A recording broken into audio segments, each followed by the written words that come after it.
Quand il était petit, Pierre ne voulait pas manger sa soupe. Et ça faisait des tas d'histoires. Permettre à tous les enfants de savourer la littérature jeunesse est notre souhait depuis plus de 50 ans. Les livres de l'école des loisirs sont, on le sait, aimés, transmis, partagés. Alors pourquoi aurait-on eu envie d'aller vers le numérique, vers l'écran? Puisque de toute façon, les enfants, qu'on le veuille ou non, sont attirés vers les écrans. En fait, c'est ça, l'album filmé, c'est vraiment un album incontournable sur un support incontournable. Mais pas l'écran n'importe comment.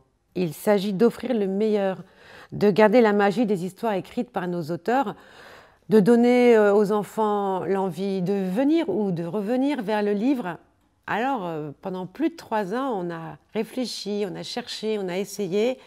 Et enfin, nous avons trouvé les réalisateurs, les mouvements de caméra, les habillages sonores, mais aussi les voix qui, sans dénaturer l'histoire, sans animer les personnages, en fait, donneraient le goût et l'envie de lire. Comment?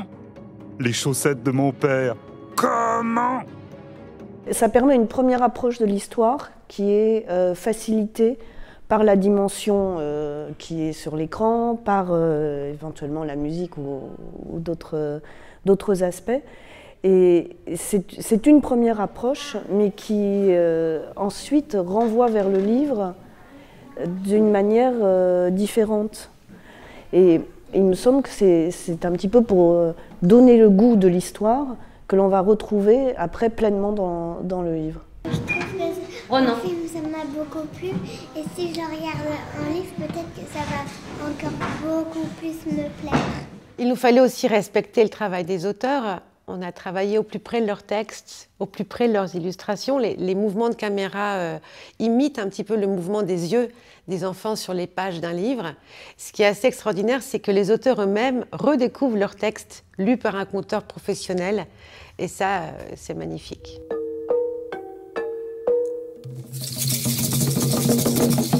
Un jour qu'elle cueillait des morels dans les bois, les 2 méchantes filles s'enfuirent,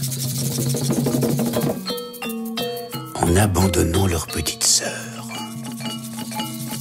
Au niveau du rythme, ça donne une cadence beaucoup plus soutenue. On suit la musique, on rentre dans l'histoire. Bon, ici, il se fait que avec le conte africain, la musique est cadencée justement et un rythme très musical et ça apporte une énergie à l'histoire en plus. Rafara jeta alors le bâton derrière elle en disant « Cher bâton cadeau de la souris, transforme-toi en lac ». Le fait de l'entendre lu comme ça donne une autre dimension aussi au livre. C'est l'histoire pour du vrai, quoi. C'est l'histoire lue, voilà. C'est important et je trouve que c'est très, très utile quand on raconte le livre dans des classes ou pour des plus grands auditoires. Le fait de pouvoir le passer sur un grand écran et d'entendre l'histoire lue par quelqu'un qui sait raconter est tout aussi magnifique que d'avoir l'enfant à côté de soi et de lui raconter le livre en l'ayant sur les genoux. C'est aussi un magnifique outil pour les enseignants. La méthode est très simple. Il suffit de présenter aux enfants le livre en leur disant qu'ils vont découvrir l'histoire d'une manière tout à fait inhabituelle, qu'ils ne connaissent pas. Et puis ensuite, ils pourront retrouver les héros et l'histoire dans le livre. Il faut juste bien utiliser le terme album filmé et non pas film pour que ce soit le plus clair possible pour les enfants. Pendant la projection, l'enseignant est disponible pour regarder les réactions des enfants. Il laisse, dans un premier temps, toute l'histoire se dérouler pour ne pas gêner la compréhension. Et puis, après la projection, il recueille les réactions des enfants. Alors, il les laisse d'abord s'exprimer librement, spontanément, sur l'histoire ou sur les aspects techniques qu'ils auraient pu repérer. Puis après, il essaie de leur faire préciser les émotions qu'ils ont ressenties. Est-ce qu'ils ont eu peur? Est-ce qu'ils ont trouvé ça drôle? En cherchant ensemble ce qui les a provoqués.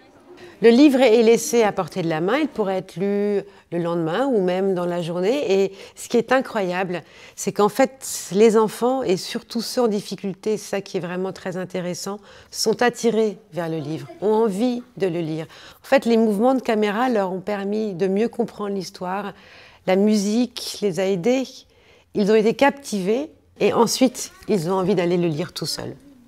L'enfant peut ensuite s'exercer à regarder une page du livre comme si lui, il était une caméra Et puis pour une séance d'apprentissage plus formelle, il est possible d'ajouter le texte lu, de mettre en pause pour s'arrêter sur un mot, sur une image, une phrase, de la faire lire à voix haute par un enfant, de travailler la compréhension d'un moment important, charnière dans l'histoire. Puis, bien entendu, plein d'activités peuvent être proposées. En coupant le son, vous pouvez proposer à vos élèves une séance de karaoké. C'est eux qui vont lire le texte, qui vont mettre l'intonation, respecter la ponctuation. Ils vont copier la voix du conteur et vraiment, ils jouent en lisant. Ça, les enfants aiment beaucoup lire à plusieurs voix quand c'est possible, quand il y a des dialogues.